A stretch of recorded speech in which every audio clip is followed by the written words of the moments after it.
It is the biggest PFL fight of all time, PFL Champion Series from Dubai.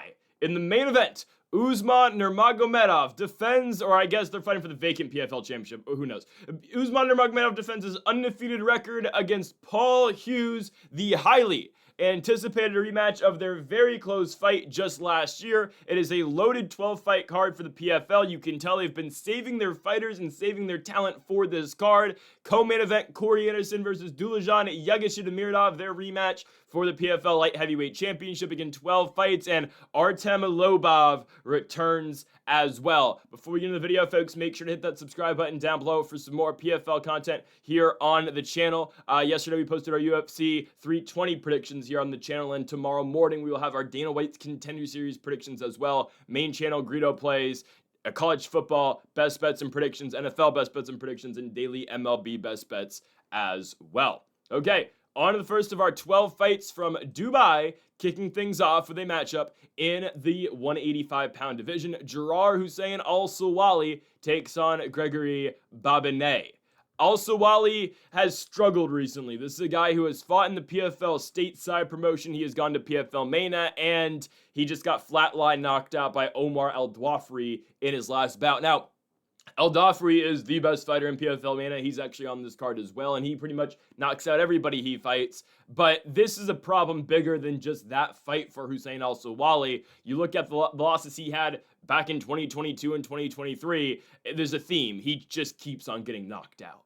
I mean, Sadabusi knocked him out. Magomed Umlatov knocked him out. Solomon Renfro knocked him out. And then obviously Al-Dafrawy knocked him out too. There's an obvious chin problem on Hussein Al-Silawi. He's 20-7 professionally now, and he's been knocked out 5 times.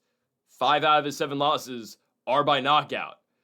Yeah, we have a problem. Now, Hussein Al-Silawi owns the only victory ever on the Lazy King back in 2019, but it's been a long time since that. Al-Silawi's PFL run started on the Challenger Series. He had a win over Glebson Tebow, and then, of course, proceeded to get knocked out 3 straight times. Goes back to PFL MENA, wins a fight over there against a 4-2 fighter, and then loses to Al-Dafrawy back in 2024 in September.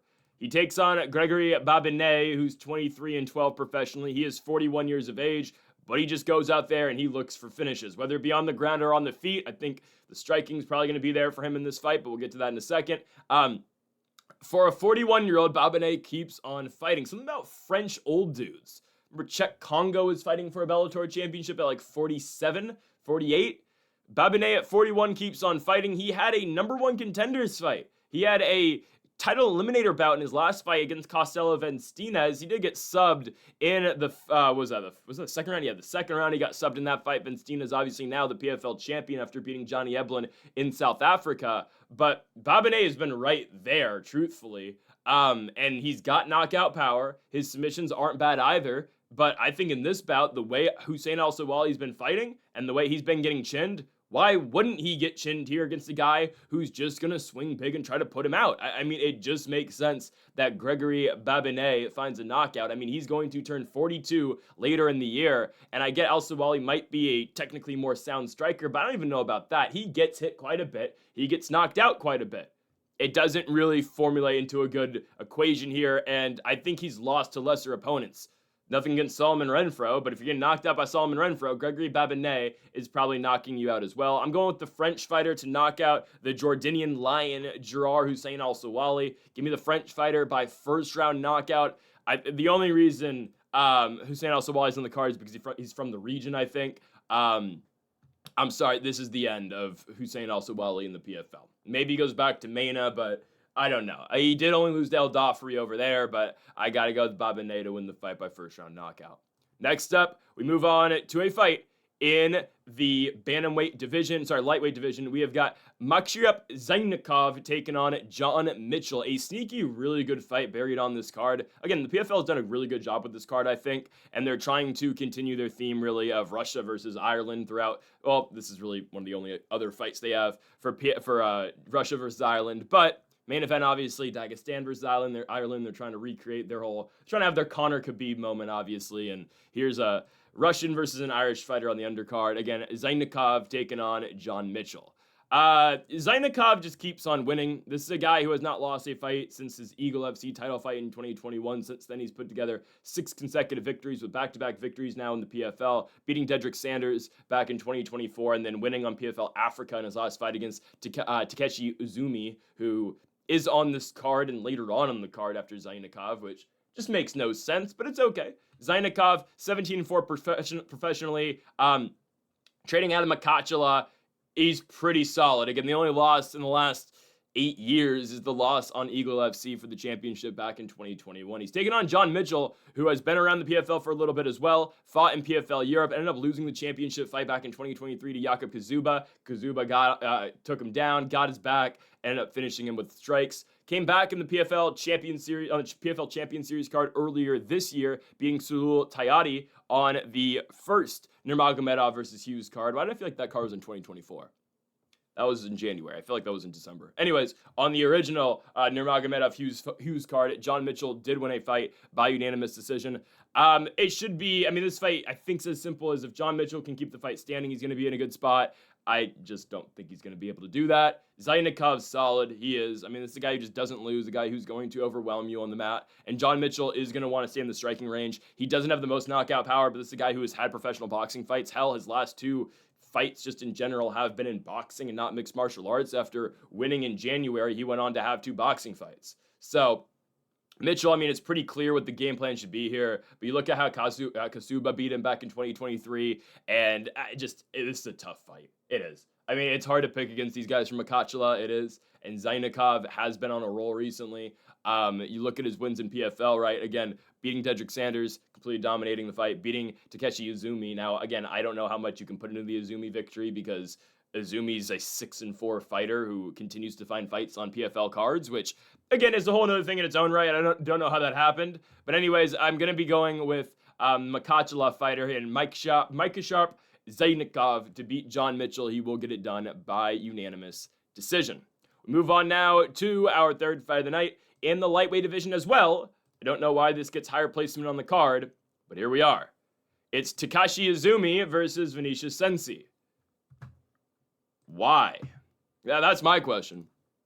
How does Izumi find himself on another one of these cards? I don't know. Cenci fought in the PFL tournament this year, lost in the first round to Brent Primus. Okay. Brent Primus goes to the championship fight, ultimately does not win the championship fight as goes to the second round. Alfie Davis beats him. He went to the championship fight in 2024, where Gadzi Rabadanov finished him, and Rabadanov was on a run until Alfie Davis beat him, but whatever. That's a difficult fight Cenci had. Brent Primus, again, kind of did everything that Cenci did, but just better. And Cenci turns that into a victory in his last fight over Tony Caruso, goes out there and subs the guy in the first round. Cenci did get a shot in the Contender Series back with the UFC in 2022, ran into Sam Patterson and got subbed in the second round. Guys, we can throw everything Cenci has done out the window. And not to discredit what he has done, but just to the point that Takeshi Izumi has nothing for him. I don't know why Izumi continues to get fights. He beat Spike Carlisle in Ryzen. Awesome. A guy I respect, Spike Carlisle, went all the way to Japan to, work on his stuff. He's fighting in Pancrase now, but who has Carlisle ever beaten? I'm so serious. His one win in the UFC was a Lon Cruz, and he didn't really beat anybody once he went to Ryzen. I guess he beat Koji Takeda, but he hasn't really beaten anybody. So whenever Spike Carlisle doesn't really do you much, I'm being honest. And then he fights Zaynukov, he loses by decision, and here we go again. Cenci will have his way in this fight. Wherever Vinicius Cenci wants it, obviously it's going to be on the mat. He will be able to get it. And I do believe the submissions are going to be there as well. I don't think all that highly of Takeshi Izumi. You're a 6-4 fighter, and sure, your first 2 losses did come with your first 2 fights. But it's not like Jack Della Maddalena, where those 2 fights happened, 10 years ago. No, those fights were just 4 years ago. Less than 4 years ago. 3 years ago. He's fought a lot in 3 years, but he's 36. He's new to mixed martial arts as a whole. And Vinicius Cenci has a very good grappling game. He's a guy, once he gets you to the mat, it is trouble. And also, Cenci's going to have a huge size advantage, too. Obviously, again, they're both going to be weighing 155 pounds, but I believe Cenci's going to come into the cage, to the smart cage, weighing way more than Izumi. He's 6'1", Izumi's 5'9". It's a very difficult fight for the Japanese fighter here in Takeshi Izumi, who is 36 years old, fighting a much younger Vinicius Cenci, who's got a very good grappling game, and a guy who's just going to really make it difficult on him. I got to go with the Brazilian here. Give me Vinicius Cenci to beat Takeshi Izumi. He'll get it done by first round submission. We move on now to our fourth fight of the night. In the lightweight division, we have got Adjoudj taking on Miroslav Akhtamov from Uzbekistan, now fighting out of the UAE. Now, I have my questions about this one because for some reason, and I have not been able to find this anywhere else, like Tapology has Adjoudj on the card. The PFL's last tweet about this card had Adjoudj on the card, but for some reason on their website, they have Adjoudj off. And I don't know if an announcement's coming and Tapology just hasn't updated it yet, or, I mean, if they just haven't made it official. But the PFL has Loughran Sardina fighting Akhtamov on this card. And that fight's never been on Tapology. And I'll be honest, I haven't been like completely tracking the PFL card like I do with UFC cards, so I don't know, again, when fights are originally scheduled other than the big fights. So I don't know entirely what's going on here. Is Adjoudj off the card? Because the PFL hasn't tweeted anything about card updates since like 3 weeks ago, and it's always been Adjoudj on the card. So I wouldn't be surprised if it's Akhtamov versus this guy Loughran Sardina, and if it is, I will tell you right now, I believe Akhtamov is going to win that bout. You're going to get Sardina on short notice. He hasn't really fought anybody. He's lost in LFA. He has a win over Cal Fernandez, I guess is a good victory, but he hasn't really fought all that much. And they're going to try to get the fighter out of Dubai a victory. If it is still Adjoudj versus Akhtamov, something's up, because why would on the PFL website there be Loughran Sardina? That's all I'm saying. So if it ends up being Loughran Sardina, I think Akhtamov probably wins.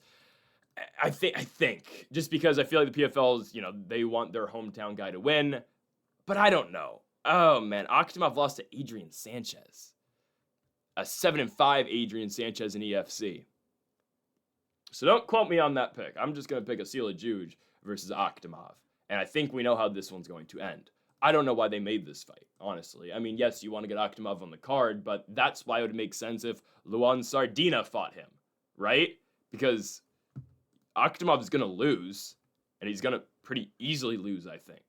Adrian Sanchez gets the second round doctor stoppage finish, I guess you can say. And Akhtamov has been a quick finisher, sure. He's got a good grappling game, but Adjoudj has decent takedown defense, and once the fight's on the feet, it's trouble for Akhtamov. Adjoudj is a very good fighter. I mean, he puts a straight beat down on Yves Landu in his last fight.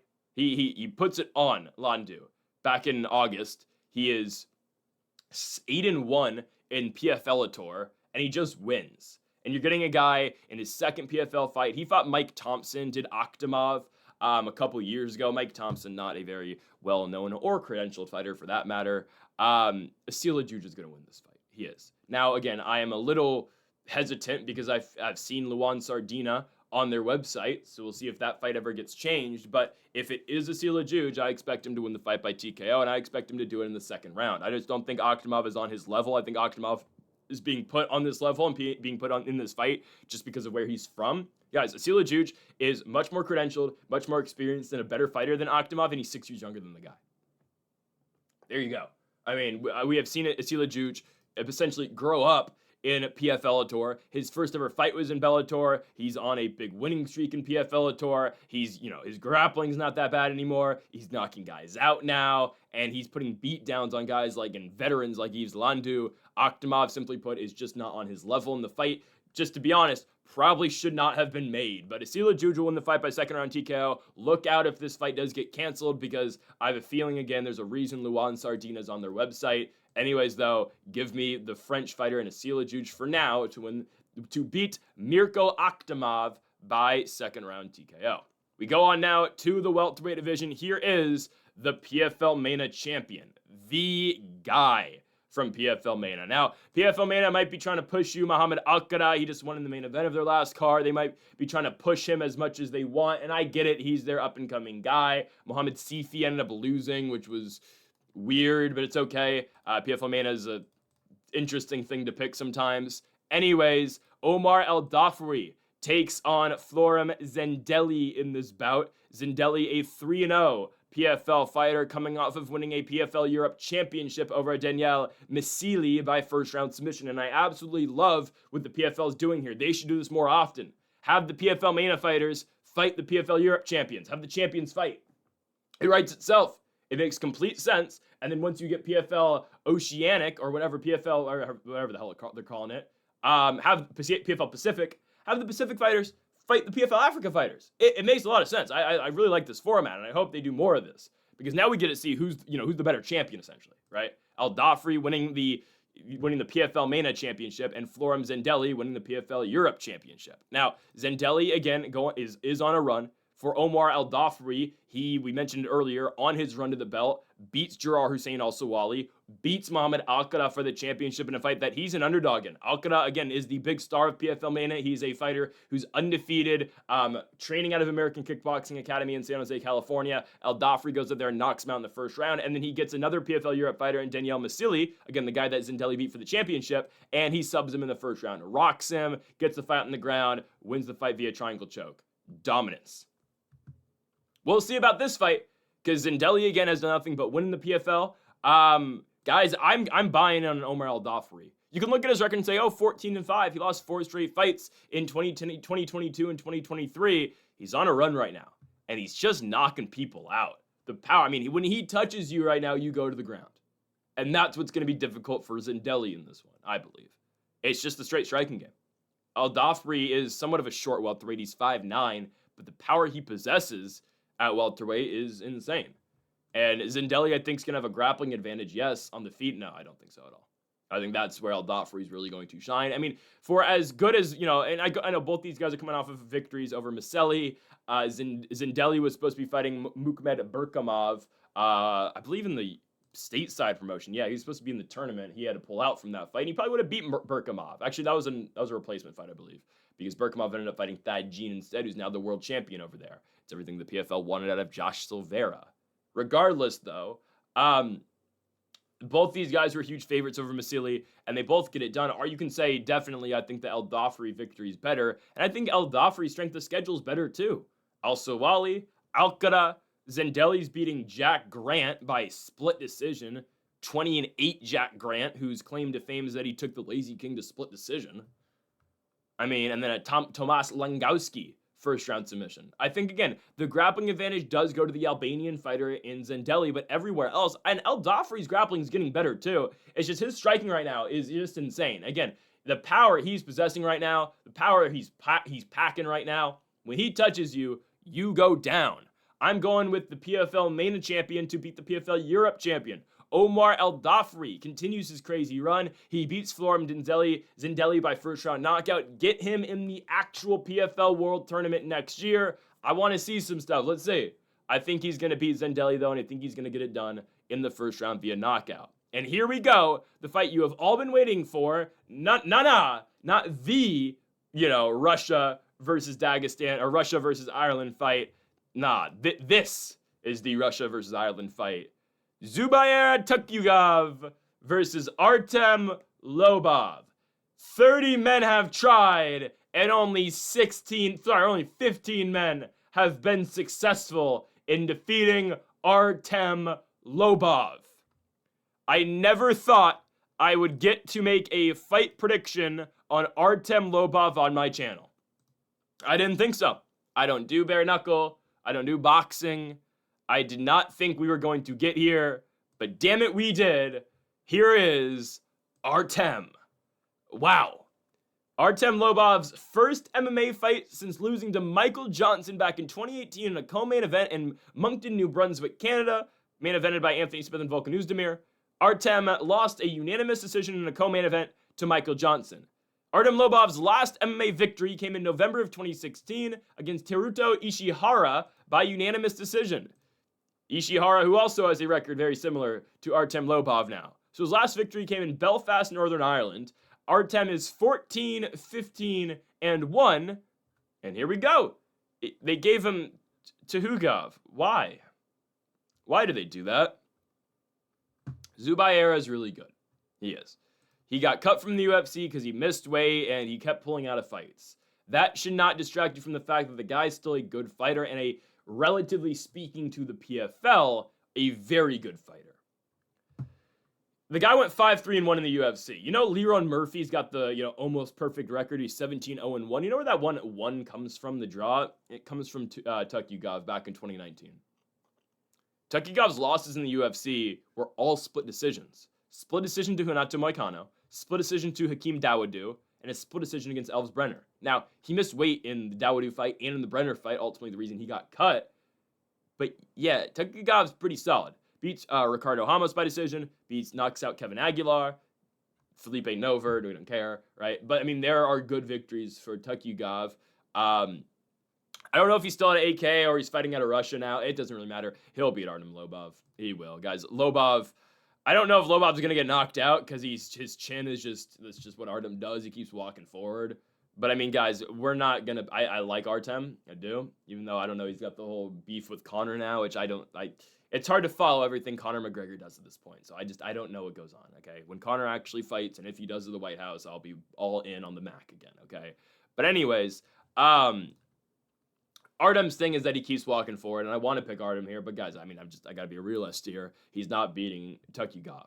I mean, the PFL could have given Artem a better fight, but the only reason they're doing this is kind of to fit the Ireland versus Russia theme, even though Artem's from Russia, but it's okay. He's an Irish now, and just because oh, it's Artem, let's all laugh.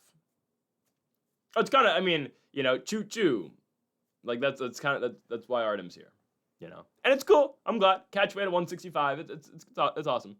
But Tukhugov will outclass him here. Tukhugov will win a decision. I mean, everywhere the fight wants to go, yeah, Tukhugov's got it. Like, I mean, guys, Artem's bare knuckle career's been cool, but it's a mixed martial arts fight. There's a lot more stuff that Tukhugov can do. Oh, by the way, Artem has not won a bare knuckle fight since June of 2019. He ended up losing to Jason Knight by TKO. TKO'd against this guy. I don't even know who this is. Dennis Bernchuk. I don't follow boxing, so I don't know who that is. But, he's on back-to-back losses. He has not won an MMA fight since 2016. Barack Obama was still president of the United States when that fight happened. My point exactly. Kmei Zubayera Tukhugov to beat Artem Lobov by decision. It should be funny. It should be cool, but I got to go Tukhugov to win.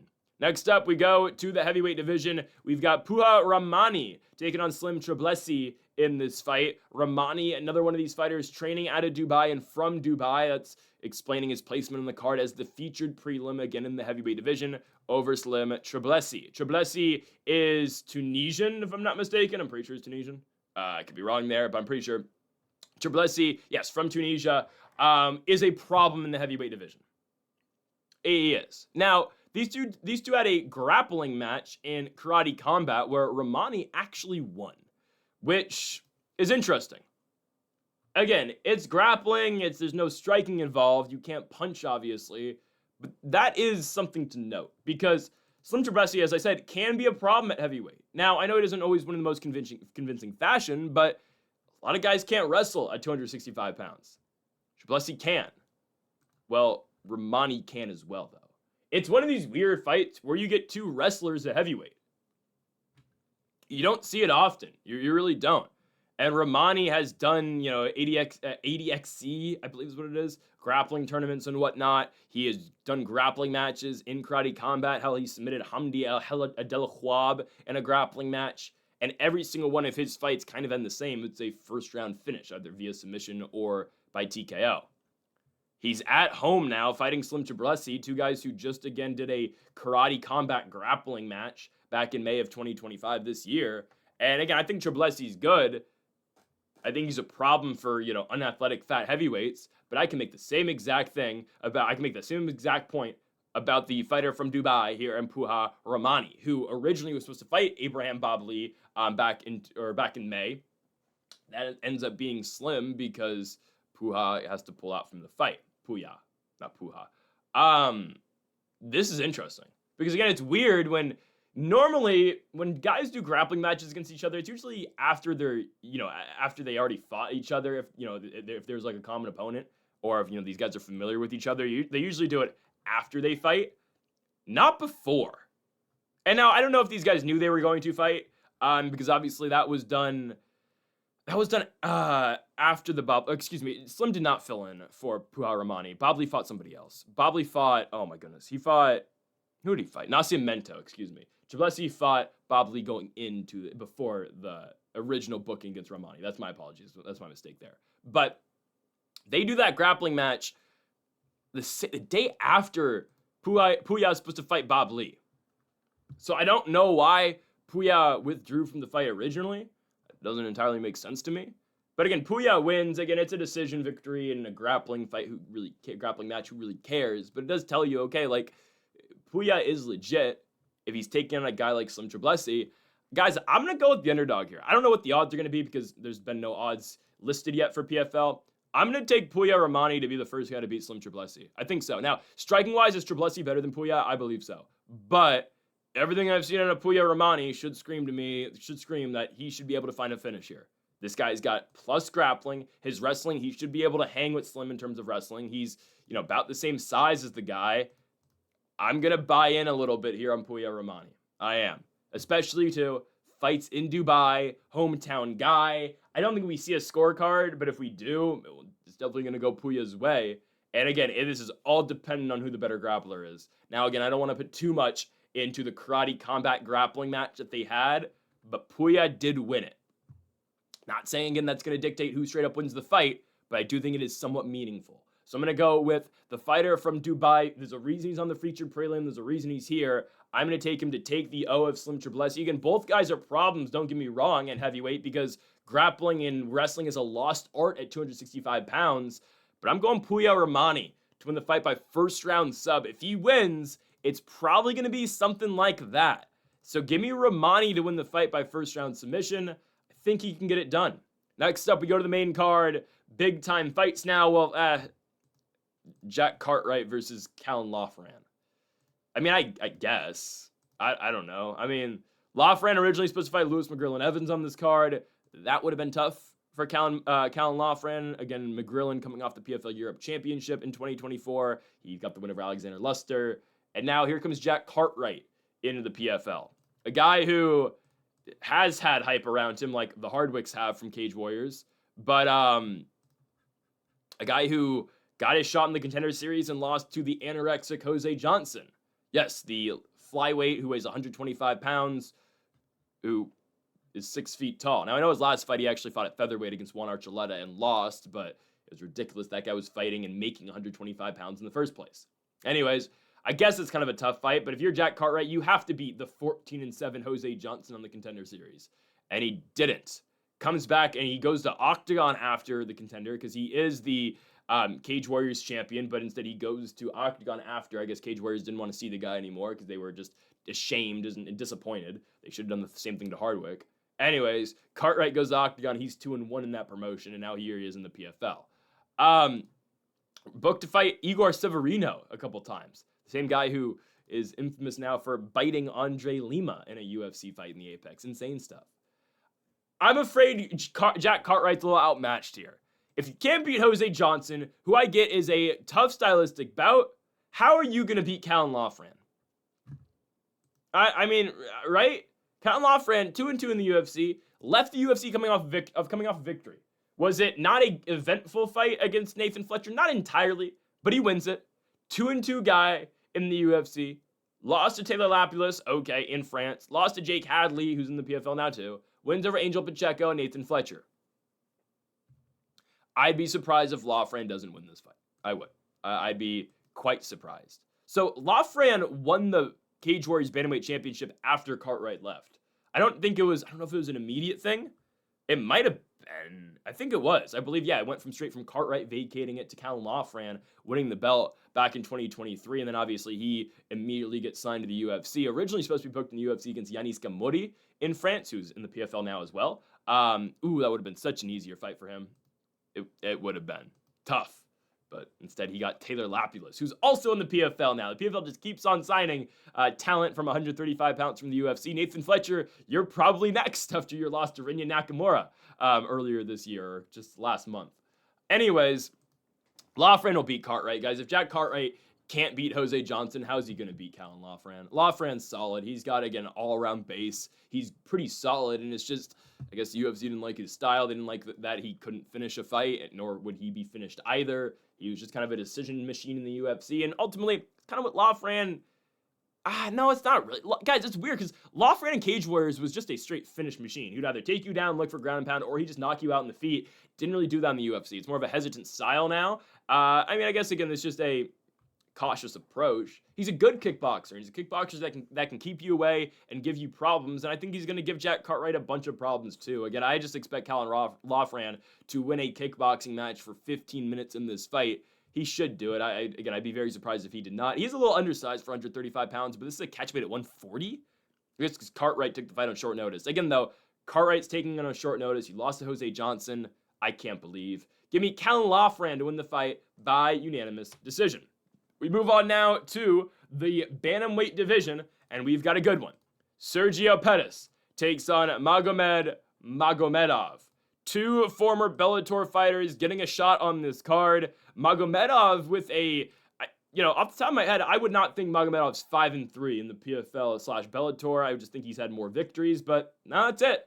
Came from ACB went from ACB and established himself pretty quickly as a top name in Bellator. Ultimately, lost to Ralphie Stotts as a big favorite. But Magomedov has been a little disappointing in Bellator. Just considering, all right, he lost to Ralphie Stotts, beats Enrique Barzola, loses twice to Patchy Mix, beats Yanni Sabatello, and beats Sarvjan Kamidov in his last fight earlier this year.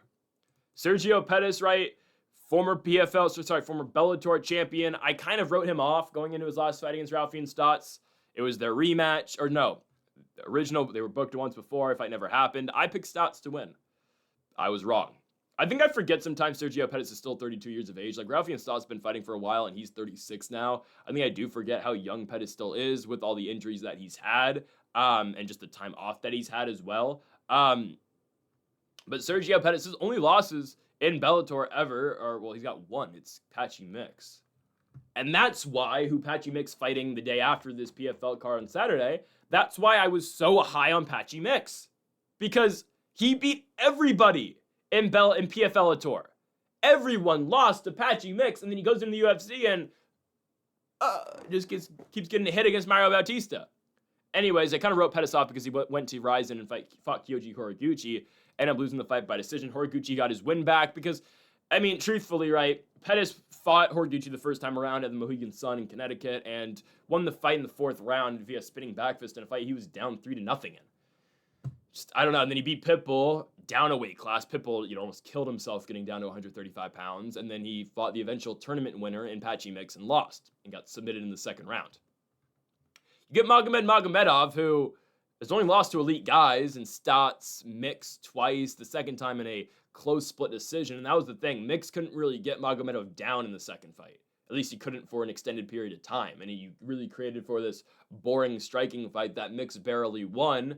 And obviously he left the promotion right after, never fought Leandro Higo. Now Magomedov was booked against Leandro Higo. Magomedov withdrew, and then Leandro Higo ended up losing to Marcelo Alves after originally supposed to be fighting Magomedov, then Josh Redenhouse. And then he ran just the wrong guy in Marcelo Alves. Is what it is. It was a split decision. Magomedov now coming off the victory over Kamidov. Am I really going to write off Sergio Pettis again? I am. I think Magomedov's able to take him down. And if Magomedov's able to go to that well, if Magomedov is able to wrestle, it should create for a very difficult fight for Sergio Pettis, who I just want to believe is kind of washed because he's just been around for so long. He made his UFC debut, 12 years ago at UFC 167, St. Pierre versus Hendricks.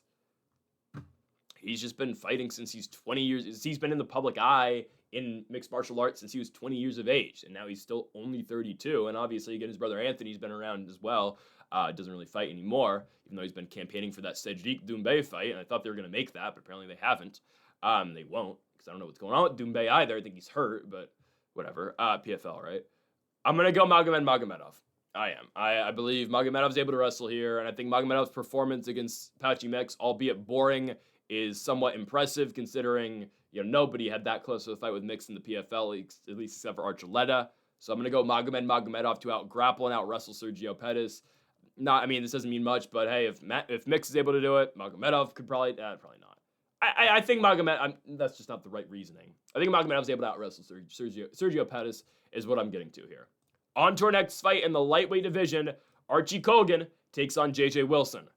I would be pretty surprised if the winner of this fight does not fight the winner of Usman and Paul Hughes. That's where I fully expect the winner of this fight to go. If you remember, Archie Colgan's last fight, he was told he's getting a title shot after he fought Mansour Barnawi. That was the whole point of that fight. That was the reason they scheduled that fight, was winner's up next, right?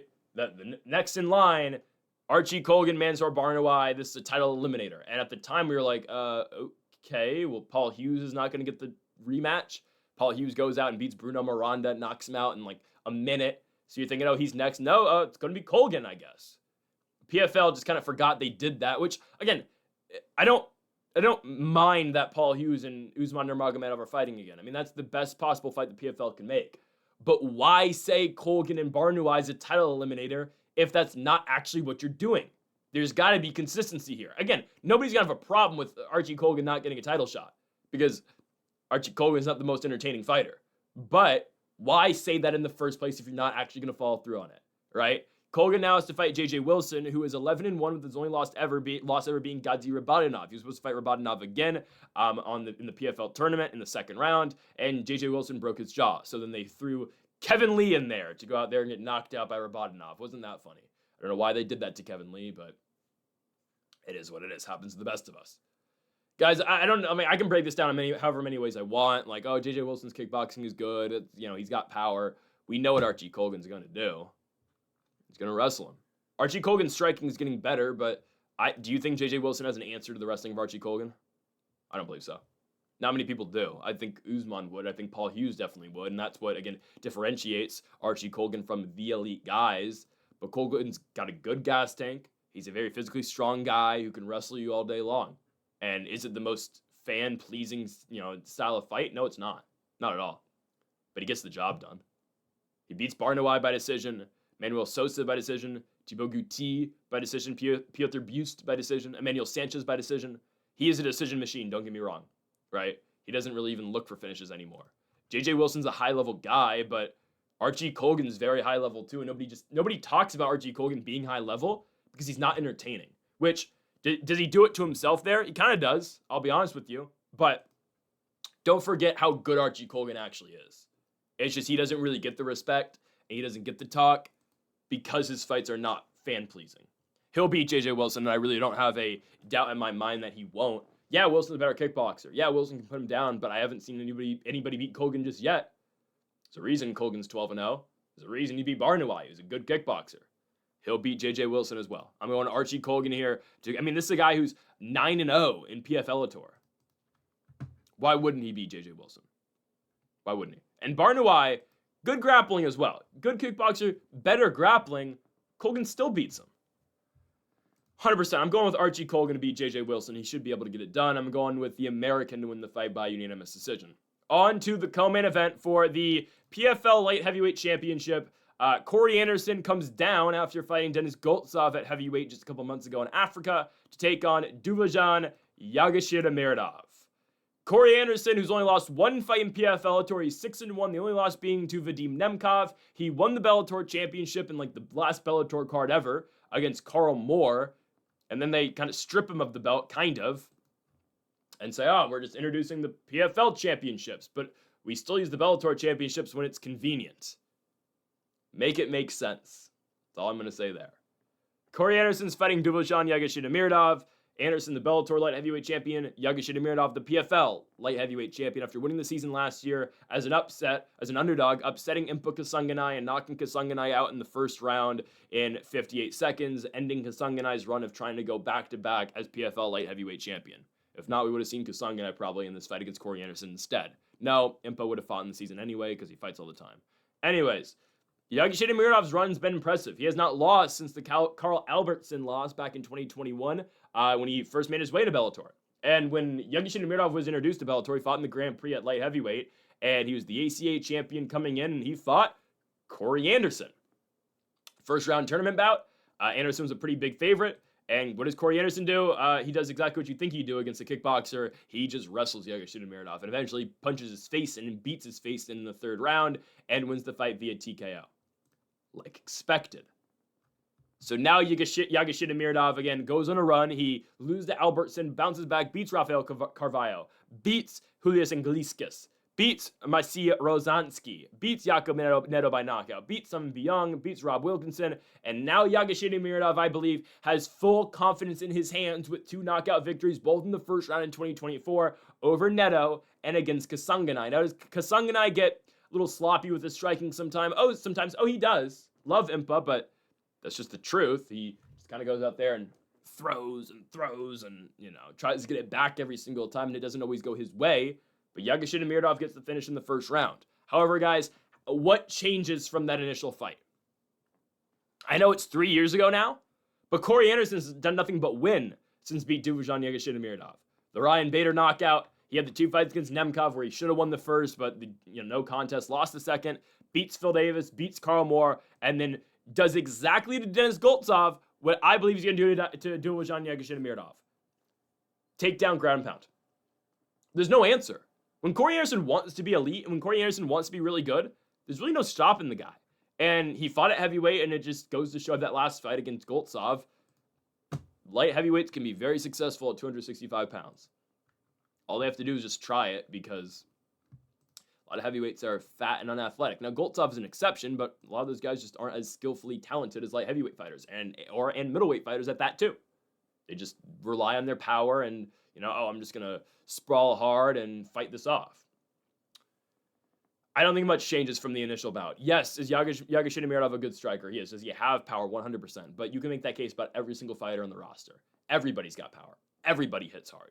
What Corey Anderson's able to do in this fight is something that I don't think Yagshimuradov is going to be able to fight off against. It's a heavy grappling attack. It's a, straight wrestling game plan out of Corey Anderson. And once he gets the fight down, I don't think Yagshimuradov's able to build back up. Again, I have seen this fight before. It was 4 years ago at this point, sure. Nothing to me has screamed, oh, Yagshimuradov is so much better now that he can beat Corey Anderson. His run's been good. I'm not going to dispute that. But, just because you beat Kasanganai and Neto, Corey Anderson's been beating Denis Goltsov, Phil Davis, Ryan Bader. Nothing really changes for me in this fight. I'm going Corey Anderson to beat Dovizhan Yagshimuradov. I'm going second round TKO this time around. I believe Anderson, again, completely replicates what he did in the Denis Goltsov fight and does it to Yagshimuradov, and I just don't think Dovizhan is going to have an answer. Give me the Bellator champion, Corey Anderson, to beat the PFL champion, and give me Anderson by second round TKO. We go on now to the fight everyone's been waiting for the vacant PFL Lightweight Championship, the reigning PFL Lightweight Champion, Usman Nurmagomedov versus Paul Hughes. It's the fight that needed to be made, because there's not a bigger fight the PFL can make right now, but I will say this right now. What happens if Paul Hughes loses? He's 0-2 against Usman. You've already committed to fighting in the PFL. You said no to the UFC to come to the PFL, and you're 0-2 against their best guy. And the biggest fight that you can make, sure. You can go out and just keep beating Bruno Mirandas, but you will never be the champion. That's my question there. I'm just going to get that out the way. First fight, very competitive, right? A majority decision for Usman Nurmagomedov. The scorecards are weird. I need to make sure I give this right here on the scorecards. They're odd because, one judge has the draw, right? And all 3 judges are consistent with the first round going to Usman and the 4th round going to Paul Hughes. Okay. Again, I actually thought Usman won the fight, I'll be honest with you. But this is where it gets weird, right? 1 judge has Paul Hughes winning the second. 2 judges have Usman winning the second round. Okay. The 5th round, though, is odd because the judge that had the second round for Paul Hughes gives the 5th round to Nurmagomedov, but the two judges that scored it for Usman, Sal D'Amato and Eric Colon, they split on the 5th round. D'Amato had the 5th round going for Usman, and Colon had the 5th round going for Hughes. Which is weird because Eric Colon actually had the 4th round for Usman, which I thought Paul Hughes won. I don't know. Very weird. I don't know. Which I guess if you put that entire equation together, then, again, I think the only clear round Paul Hughes wins is the 4th. I think it is. Now, for the most part, the fight's close. And I got to give Paul Hughes a lot of credit for his defensive wrestling. For the most part, completely takes away what Usman wants to do in the grappling game. Just takes it away. Usman takes him down like 3 times, but he doesn't have Paul Hughes down for more than 30 seconds. Because of Hughes' ability to scramble, his reversals, his way to get back up, and just all around his defensive wrestling was phenomenal in that bout. You're not going to see a better way of fighting Usman Nurmagomedov. Now, Usman doesn't get the credit for being as good of a kickboxer as he is, because he is a very accomplished kickboxer, and we've seen him go out there and, question mark kick and drop Benson Henderson in the past, and I get it was a washed Benson Henderson, but we've seen it before out of Usman Nurmagomedov. He is very talented on the feet, but obviously his grappling is where, he's a Nurmagomedov, that's where he's at best, obviously, right? He's a Dagestani. Paul Hughes takes that away. Something that we have not seen anybody do to Usman. So that means something, but now the question becomes, can Paul Hughes outstrike Usman Nurmagomedov when you know the threat of the grappling, the threat of the wrestling is always there. It's in the back of his mind the entire fight, right? And that's why Hughes is so close in that bout, right? There's a low blow in the third round that they take a point away from Usman for. And if if that doesn't happen, Usman wins a unanimous decision. Usman wins 48-47, 49-46, 49-46. I mean, I think it's 4 rounds to 1. Usman, the only clear round for Paul Hughes. I don't even know, it's not even a clear round, but the round that I have scored for Paul Hughes is the 4th. I think it's a competitive fight. I just think Usman edges him out in that bout. What do we get now? I don't know what changes. And I said that about Dafrawy, Yagshimuradov, and Corey Anderson, but I'm going to say it again now. What changes from the initial fight? Is it still going to be close 100%? Will Hughes still have that same success getting back up and stuffing takedowns? That's the question. And I posed this question too with the Ankalaev versus Alex Pereira fight. And this is the same thing you can apply to Paul Hughes here. You really can. Paul Hughes fought that well, and he still lost. Right? To the point where he wasn't getting taken down all the time, where he was fighting off takedowns. Same thing about Pereira, who he wasn't really getting taken down. He stuffed every single one. And yet he still lost a unanimous decision. Now, this fight was a split, a majority between Hughes and Nurmagomedov, but if there's no low blow, Usman straight up just wins the fight. Now, I know there's a headbutt in there, and, there's a stoppage in the fight, too, which lets Usman get his win back, but I don't know. I'm hard-pressed to pick against Usman Nurmagomedov here. I think he's the best fighter in the PFL, and I don't think it's particularly close, honestly, and I don't know how Paul Hughes wins other than a knockout, which is there, that. I mean, look at his last fight in PFL Europe over Bruno Miranda. Catches him early with the left hook, puts him down the first round. That's great. Again, that will be there for Paul Hughes. Well, that's always going to be there for Paul Hughes. Can he connect, though? Because Usman is a good striker, and Usman does not get the credit for being as good of a striker that he is. He's very technically sound. He doesn't really get hit all that much. Obviously, Paul Hughes brought it to him, and Paul Hughes hit him, but he is a very difficult guy to beat. Very difficult guy to hit. Hell, again, 20 guys that fought him, nobody's beat him so far. He's 19-0. Again, the one fight against Primus got overturned. It is what it is. Drug test, whatever. He hasn't lost. Nobody beats this guy. And he usually dominates. The only guy he has never dominated is Paul Hughes. And I'm not going to discredit Hughes at all. I think Hughes is great. I think he brings the fight to Usman. I think he wins a round, maybe 2 rounds against Usman. But to ask him to win 3 is just a tall order. Hughes' best chance is to knock Usman out, in my opinion. And get a late finish after Usman's, gone for it in the first 3 rounds, kind of sucking wind, and okay, here we go, Paul Hughes is turning it on. And maybe it's a quick finish too, but it's just too much to me has to go right for Paul Hughes. Too much. Usman has never lost. He would have won a unanimous decision if it's not for the low blow in the Paul Hughes fight, the first one. And he's the best fighter the PFL's got. And again, can Paul Hughes be that successful in stuffing takedowns again? Because that's my point. The fight was so close, and Paul Hughes was right there, and he still lost. The same thing I can say about Pereira, and the same thing I can say about the Pereira fight against Ankalaev and Corey Anderson, Dafrawy, Yagshimuradov. We just saw the fight. It was close. It was one of the best fights you're ever going to see in the PFL. It's probably the best PFL fight ever, but I just don't know what changes. I don't know.